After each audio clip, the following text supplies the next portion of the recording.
함께하는 지식 강연, 뭘 좀 아는 의사 K닥터. 안녕하세요, 이지혜입니다. 자, 우리가 계획을 세울 때 빠지지 않고 등장하지만 매해 실패하는 건 바로 다이어트인데요. 맞아. 하지만 걱정하지 않으셔도 됩니다. 오늘 강연을 들으시면 다시는 실패하지 않는 정말 쉽게 살을 빼는 방법을 알려드릴 텐데요. 자, 오늘 함께 하실 분 비만과 다이어트에 있어서 우리나라 최고의 전문가십니다. 박용훈 선생님 모시겠습니다. 어서오세요. 안녕하세요. 안녕하세요. 반갑습니다. 네, 대한민국 다이어트 멘토, 가정의학과 전문의 박용훈입니다. 반갑습니다.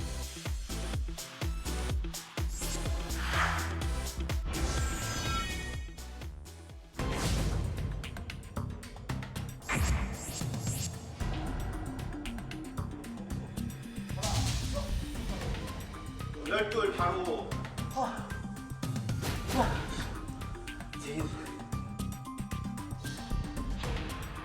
비만은 평생 관리하고 치료해야 되는 질병입니다.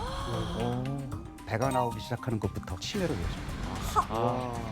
시간 제한 다이어트. 주어진 시간 동안에만 음식을 섭취하게 하고 공복 시간을 철저하게 지키는 다이어트. 지금 당장에 다이어트를 시작해야 돼요. 그래야 어떡해. 오늘 자꾸 기술을 너무 빼주셔가지고. 모두가 사실 귀가 쫑긋해지는 단어잖아요, 다이어트. 오늘 굉장히 기대가 됩니다. 사실 오늘 저는 네. 새로운 다이어트 지식을 가지고 온 게 아니라 네. 기존에 가지고 있는 다이어트의 상식을 깨러 왔어요. 네, 상식을 깨러 왔어요. 오, 그래요?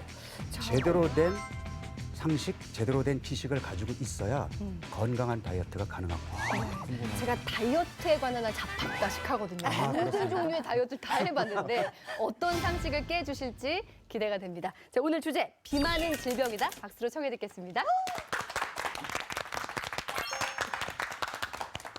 자, 비만은 질병이다라는 말에 모두들 동의하실 겁니다. 왜냐하면 실제로 WHO 세계보건기구에서도 1998년도에 비만은 질병이라고 얘기를 했거든요. 그럼 제가 다시 질문을 드려볼게요. 자, 비만은 고혈압, 당뇨병, 심장병 같은 질병 쪽에 속할까요? 아니면 흡연, 음주, 스트레스, 수면 부족 같은 질병의 위험 인자 쪽에 속할까요? 아 이거 너무 어려워. 이거 엄마가 주고 아빠가 주고 그 다음에 어려운 질문인 것 같아요. 이게 굉장히 중요한 질문이기 때문에 제가 먼저 드리는 겁니다. 네. 어느 쪽일까요? 질병일 것 같아요. 질병까지는 저는 또 아닐 것 같아요. 그러게, 비만한 사람이 아프다고 느끼진 않잖아요. 그리고 금방 내가 빼면 또 빠진다고 생각할 수 있잖아요. 그러게요. 뺄 수 있으니까. 우리가 고혈압은 아무런 자각 증상이 없음에도 질병이라고 하거든요.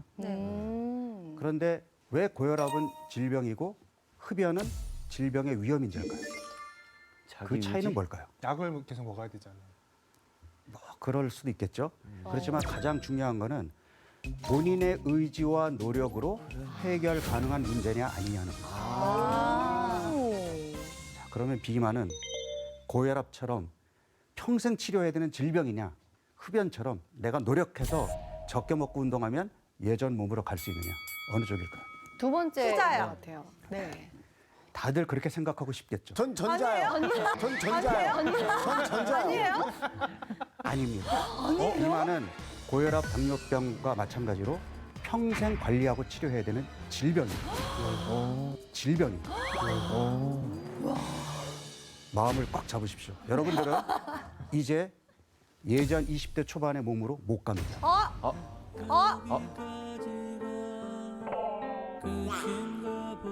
어떡해. 슬프다. 그래서 고혈압이나 당뇨병과 같은 질병이라고 생각한다면 지금 당장에 다이어트를 시작해야 돼요. 그래야 앞으로 체중이 점점 더 늘어나는 것을 막을 수가 있습니다. 지금 현재 85세 이상 어르신의 38%가 치매거든요. 그런데 여러분들이 80세가 되는 그 시기에는 85세 이상 어르신의 50%가 치매에 걸릴 것으로 예측하고 있어요. 그러면 지금 앉아 계신 여러분들 중에 반은 85세 이후에 치매에 걸립니다. 어떡해. 오늘 자꾸 기술을 너무 꽂으셔가지고. 정대현 씨, 나는 괜찮은데 어떻게 50%거든요. 어느 쪽에 있고 싶으세요? 아, 여기죠. 여기. 저는 괜찮거든요. 아, 어떡해. 아, 저는 벌써부터 좀 치매 아닌 쪽. 걱정되긴 해요. 아니, 난 아니에요. 치매 아닌 쪽. 네. 그러면 치매 환자의 간병인입니다. 내 가족 누군가요? 50%. 그러네요. 나 혼자만의 건강을 챙겨야 되는 게 아니라 네. 우리 가족 모두의 건강을 챙겨야 내 노후의 삶이 행복할 수 있는 거예요. 맞다. 그러면 그 치매 시작이 어디에서부터 비롯될까요? 어디서부터 시작될까? 바로 배가 나오기 시작하는 것부터 치매로 가는 발걸음을 내디디게 됩니다. 와, 비만이랑 치매가 연관이 될 거라고 생각을 못 했는데요. 맞아요. 특히 배 살이 찌는 복부 비만, 우리가 복부 내장 지방 비만이라고 하는데 뱃살은 염증을 유발하는 물질을 분비하기 때문에 몸이 만성 염증 상태가 돼요. 몸이 만성 염증 상태가 되면 뇌 인지 장애를 유발할 수 있습니다. 또 살이 찌게 되면 각종 호르몬의 이상이 생기게 되는데 특히 인슐린 호르몬의 내성이 생기는 인슐린 저항성이 있게 되면 당뇨나 고지혈증, 동맥경화성 질환에도 잘 걸리지만 결국은 치매로 이어집니다. 우리가 치매를 제3의 당뇨병이라고 얘기하거든요. 어머. 그래서 배가 나오기 시작하는 것은 치매로 향한 발걸음을 내디딘다. 어떻게 나 치매 지금 진행되나 봐. 그럼 어떻게 해야 될까요? 빼야죠. 언제 빼야 될까요? 지금요. 지금 당장 해야 됩니다. 당장. 왜 그럼 이제까지 우리가 해왔던 다이어트는 다 실패했는지 거기에 대한 얘기를 먼저 해보도록 하겠습니다. 왜 살이 찔까요? 많이 먹고 안 움직여서. 저 다들 그렇게 생각하잖아요. 네. 그렇기 때문에 적게 먹고 운동해서 뺀다라는 잘못된 해답이 나온 거예요. 오. 많이 먹고 안 움직여서 살이 찐 게 아니라 네. 내 몸이 망가졌기 때문에 살이 찌는 증상, 현상이 나오는 겁니다. 그 현상이 많이 먹고 안 움직이는 현상으로 나타나는 거예요. 일반적으로 살을 빼기 위해서는 어떻게 하죠? 적게 먹잖아요. 네. 그러면 우리 몸 안에서는 각종 호르몬, 우리 몸의 신진대사에 변화가 생기면서 곧바로 기초대사량이 떨어지게 되고 내 몸이 에너지 소비를 아끼게 돼요. 그런가 하면 식욕 호르몬을 강하게 내세워서 시도 때도 없이 배고파서 먹게 만들어요. 여러분들이 식탐이 많고 의지력이 부족해서 많이 먹는 게 아니에요. 적게 먹는 다이어트를 하게 되면 이런 현상은 필연적입니다. 사실 되게 자책했거든요. 네. 내가 이 정도의 의지력을 가진 사람인가. 맞아요. 다이어트 하면서 많은 분들 그러지 않으세요? 맞아요. 다이어트를 한다고 생각하는 순간부터 맞아. 배가 고프거든요. 그쵸. 맞아요. 의지박약인 줄 알았어, 나도. 제가 앞서 말씀드렸어요. 네. 많이 먹어서 살찌는 게 아니에요. 몸이 망가져서 살이 찌는 증상이 나타나는 겁니다. 그래서 나온 게 시간 제한 다이어트예요. 공복 시간만 잘 유지하면 네. 살이 안 찐다는 겁니다. 선생님 그럼 한동안 굉장히 유행했던 간헐적 단식과 같은 의미. 그렇죠. 그러니까 간헐적 단식 중에서 16대 8이라는 방법이 있었잖아요. 네. 16시간 동안 공복을 유지하고 8시간만 먹어라. 네. 이게 일종의 시간 제한 다이어트인 거죠. 시간 제한 다이어트라는 거는 주어진 시간 동안에만 음식을 섭취하게 하고 공복 시간을 철저하게 지키는 다이어트예요. 네. 그러면 지금 여기 동물 실험에서 보는 것처럼 어떤 음식을 먹였죠? 햄버거요. 살찌는 음식을 먹였단 말이에요. 근데 살찌는 음식을 시간을 제한하지 않고 마음껏 먹겠더니 뚱뚱한 지는 더 뚱뚱해지고 병이 났어요. 계속 설쳤어. 그런데 시간 제한 다이어트를 했더니 뚱뚱한 상태 그대로 유지가 됐어요. 더 살이 안 쪘어요. 네. 날씬한 지는 마음껏 먹었더니 뚱뚱해졌어요. 그런데 날씬한 지에게 시간 제한 다이어트를 했더니 날씬함을 유지했어요. 심지어 날씬한 지가 주중에는 시간 제한 다이어트를 하고 주말에는 마음껏 먹었는데도 살이 안 찌고 날씬해졌어요. 우와. 오. 재밌지 않나요? 그러네요. 신기해요. 시간만 제한하면 내가 햄버거든 콜라든 피자든 살찌는 음식을 먹어도 살이 안 찐다는 거예요. 이게 시간 제한 다이어트예요. 그런데 일반인들에게는 이 개념이 잘못 호도가 돼서 시간 제한 다이어트를 하면 살이 빠져라고 생각을 하는 거예요. 살은 안 빠져요. 지금의 몸을 유지하는 겁니다.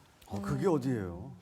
맞아요. 그게 어디예요? 그게 어디예요? 그러니까 철저하게 공복 시간만 지켜도 네. 적어도 지금보다는 살이 더 찌지 않는다라는 그렇죠. 이 얼마나 반가운 얘기예요. 네. 그래서 간헐적 단식에 대한 연구가 최근 들어서 지금 본물 터지듯이 나오고 있는데 네. 현재 임상에서 가장 많이 나오는 거는 격일 단식이에요. 저기에. 하루 먹고 하루 쉬고. 하루 먹고 하루 굶고 하루 먹고 하루 굶고. 그러면 굶는 날은 몇 시간 단식을 하는 거죠? 14시간이요. 아닙니다. 24시간? 아닙니다. 36시간. 36시간.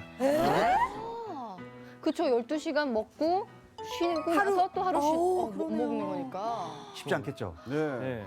근데 엄마한테 전화 와요. 엄마가 끼니 잘 챙겨주니 속 비우면은 엄마 몸 때문에 상한다. 못해. 그러거든요. 네, 엄마 때문에 네. 단식 못 해요. 그래서 제가 실제로 저도 이제 저 스스로에게 실천을 해보고 네. 또 제가 지금 대기업 임직원들 대상으로 비만 프로그램을 하고 있는데 그분들을 대상으로 프로그램을 운영을 해보니까 제일 좋은 거는요.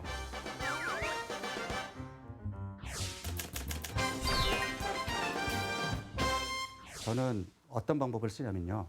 첫 주에는 의도적으로 탄수화물 섭취를 줄입니다. 왜냐하면 탄수화물과 지방의 스위치를 잘 바꾸는 대사 유연성이 좋아야 되는데 대사 유연성이 떨어진 사람들이 살이 찐 거잖아요. 의도적으로 지방 창고의 문을 열기 위해서 탄수화물을 제한해요. 계속 제한하는 것은 아닙니다. 네. 몸이 좋아지면 점차 양을 늘릴 거예요. 그리고 이제 2주차부터 일주일에 한 번씩 해보는 거예요. 24시간이면 어떻게 되는 거죠? 전날 저녁을 6시에 먹었어요. 그럼 오늘 내가 첫 번째 식사를 몇 시에 해야 되죠? 저녁 저녁 6시. 그렇죠. 시. 저녁 6시. 이게 24시간. 네. 간을 물도 때까지. 안 먹는 건가요? 아예? 물만 먹는 거예요. 그래서 일주일에 하루 정도는 해볼 만해. 근데 3주 차에는 이틀을 해보는 거예요. 다만 주의사항은 연달아 이틀은 안 돼요. 네. 중간에 잘 먹는 날이 있어야 돼. 몸을 속여야 되니까 하루 굶었는데 그 다음 날 다시 잘 먹어야 이거 긴장하려고 그랬는데 아니네 하고서는 몸이 기초대사량을 안 떨어뜨린다는 거예요. 그리고 거기에 익숙해져 있으면 마지막 4주 차에는 격일 완화 단식을 해보는 거예요. 아까 제가 격일 단식은 36시간 단식하는 거라고 그랬잖아요. 이건 네. 쉽지 않아요. 그래서 격일 완화 단식은 주 3일 24시간 단식을 하는 거예요. 그림에 보시는 것처럼 하루 잘 먹고 하루는 저녁에 한 끼만 먹고 또 하루 잘 먹고 한 끼 먹고 하루 잘 먹고 한 끼 먹고 하는 거예요. 이런 식이 조절을 먹는 날 잘 먹고 굶는 날 철저하게 굶으면 내 몸의 기초대사량을 떨어뜨리지 않으면서 인슐린 저항성을 개선하고 만성 염증을 줄여주면서 내 몸이 대사 유연성이 좋아지고 살이 안 찌는 몸으로 바뀌게 됩니다. 그리고 단백질을 얼마나 먹어야 될까요? 한 끼에. 얼마나 그래서 먹어야 될까요? 준비했습니다. 손바닥을 펴보세요. 네, 손바닥. 손가락을 제가 이 손바닥 정도 크기의 네. 생선, 고기, 오. 달걀, 몇 끼니 그렇게 드시면 됩니다. 답은 주먹 크기. 근데 내가 살을 빼고 싶다, 뱃살을 빼고 싶다, 그러면 주먹 크기보다 좀 작아야 돼요. 채소는 얼마나 먹어야 될까? 양손 가득히. 엄청 그래서 많은데요? 이제부터 다이어트를 계획하신 분들은 정말 먹고. 칼로리 계산하지 마시고 내 몸을 회복시키기 위해서 몸에 좋은 음식으로 잘 챙겨 먹고 대신 간간히 굶으라는 겁니다. 그리고 이제 여기에 덧붙여서 이 간헐적 단식의 효과를 극대화시킬 수 있는 방법이 있어요. 활동량. 맞습니다. 운동해야죠. 우와. 네. 운동이 들어가주면 훨씬 좋습니다. 그래서 제가 앞서서 비만은 질병이라고 얘기했습니다. 그렇기 때문에 지금 당장에 다이어트를 시작해야 되는 거고요. 뱃살을 지금부터 관리해야 되는 겁니다. 왜? 노후에 치매에 걸리지 않기 위해서. 그럼 어떤 방법을 써야 될까요? 생체 시계에 내 몸을 맞춰라. 두 번째, 가끔씩 굶어줘라. 언제까지? 여러분들 몸이 예전의 건강한 몸으로 되돌아올 때까지. 이상입니다.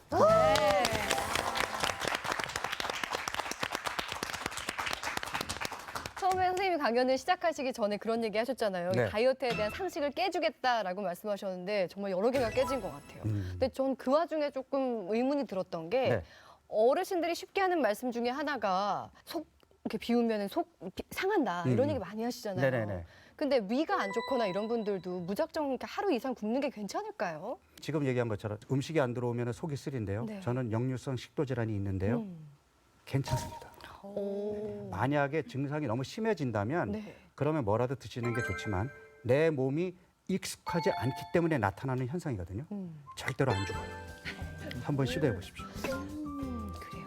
우리가 농담처럼 다이어트는 내일부터라고 말을 하는데요. 말씀하신 대로 우리 몸이 많이 아픕니다. 이 뱃살은 질병이거든요. 뱃살을 빼기 위한 노력 지금 당장 시작을 해봐야겠습니다. 선생님 오늘 좋은 자극 주셔서 감사합니다. 감사합니다. 건강에 대한 특별한 이야기 뭘 좀 아는 의사 K닥터. 저희는 다음 시간에 다시 찾아오겠습니다. 고맙습니다. It's time again for me to mention the word